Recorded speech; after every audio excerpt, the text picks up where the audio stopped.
Birthday సందర్భంగా teachers day celebration చేస్తున్నాం. ఎందుకంటే ఆయన పొలిటికల్గా president of India, second president of India, అంతే మాత్రం కాకుండా ఆయన ఫిలాసఫరు, భారత రత్న అవార్డు కూడా ఆయన గ్రహీత.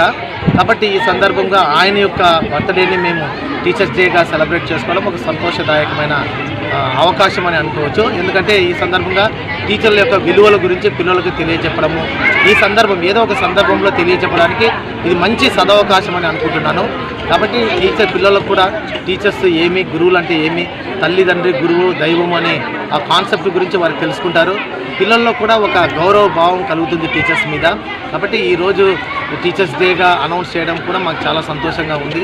కాబట్టి అందరికీ సంతోషం. టీచర్లకు కూడా పిల్లలు ఏ విధంగా టీచర్లను గౌరవించాలని అనేక రకాలుగా చెప్పుకుంటున్నారు. అవన్నీ వాళ్ళు నెమరు వేసుకోవడానికి ఇది మంచి అవకాశము. ఈ సందర్భంగానే నెమరు వేసుకుంటారు. మామూలుగా ఎవరు కూడా టీచర్లను గుర్తించారు, టీచర్ల గురించి కూడా అనుకోరు.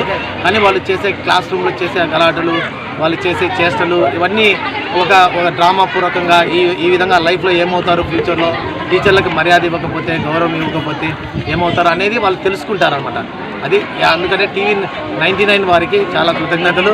ఈ యొక్క సదవకాశం ఇవ్వడానికి మేము కూడా ఈ టీచర్స్ డే సందర్భంగా ఈ కొన్ని విషయాలు షేర్ చేసుకోవడానికి ఇచ్చిన అవకాశం బట్టి వారి టీంకి అంతా కృతజ్ఞతలు తెలుపుతున్నాం.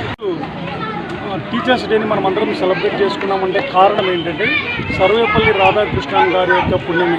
ముఖ్యంగా సర్వేపల్లి రాధాకృష్ణన్ గారి జన్మదినం ఎందుకు జరుపుకుంటున్నామంటే అతను రాష్ట్రపతి అయిన తర్వాత అతని యొక్క ఫ్రెండ్స్ అందరూ కూడా మీ బర్త్డేను సెలబ్రేట్ చేసుకోవాలి అని అన్నప్పుడు, నా బర్త్డేను సెలబ్రేట్ చేసుకునే ముందు దేశంలో ఉండే ఉపాధ్యాయులందరినీ కూడా మనం గౌరవించినట్లయితే నా బర్త్డే సెలబ్రేట్ చేసుకున్నట్లే అతను చెప్పడం వల్ల అతను సెలబ్రేట్ చేసుకున్నట్లు. కాబట్టి భారతదేశంలో ఉండేటువంటి ప్రతి ఒక్క ఉపాధ్యాయుడు కూడా సెప్టెంబర్ 5ను టీచర్స్ డేగా సెలబ్రేట్ చేసుకుంటారు.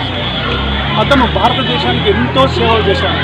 ఏంటంటే అతను ప్రొఫెసర్గా, వైస్ ఛాన్సలర్స్గా, ఆర్సిడిటి తర్వాత ఆంధ్ర యూనివర్సిటీలో వైస్ ఛాన్సలర్స్గా పనిచేశారు.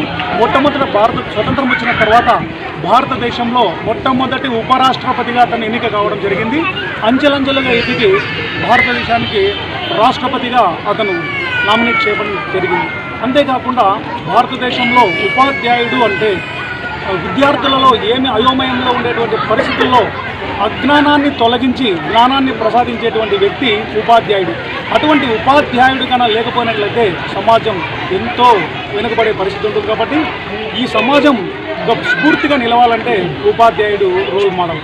ఉపాధ్యాయుడు లేనటువంటి విద్య, గురువు లేని విద్య గుడ్డి విద్య అన్నట్లుగా ఉపాధ్యాయుని యొక్క పాత్ర సమాజానికి ఎంతో అవసరం, విలువైంది కూడా.